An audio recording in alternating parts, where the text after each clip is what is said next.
Au programme ce mois-ci, le Jack Ryan de Tom Clancy, Kidding, You et Maniac. On démarre par de l'action. Amazon Studios revisite le héros de Tom Clancy, Jack Ryan. Un analyste à la CIA qui se retrouve propulsé sur le terrain.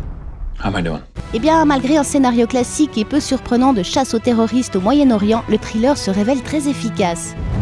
On apprécie les scènes de baston, les effets spéciaux, il y a du budget, et on aime aussi la prestation de John Krasinski, plus bavard que dans son film Quiet Place. L'acteur est parfait dans le rôle du jeune Jack Ryan, encore peu habitué à la violence du terrain.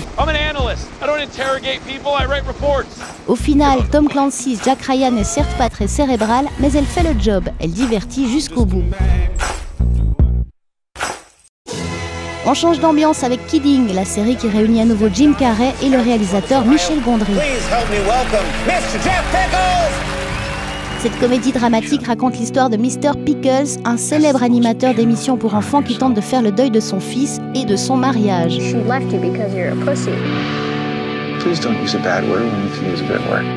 Triste et drôle à la fois, Kidding doit beaucoup à son interprète principal. Tout en nuances, Jim Carrey est hyper émouvant en homme brisé.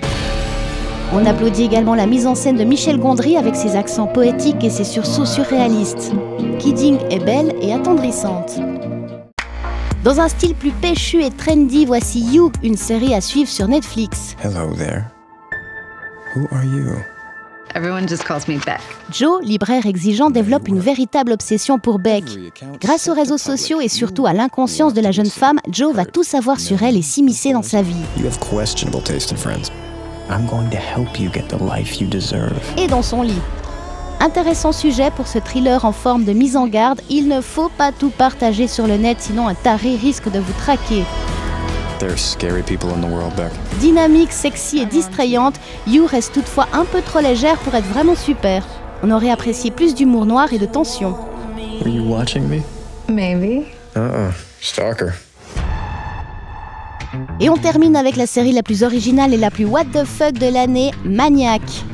Do you know where you are right now? I'm in a drug trap.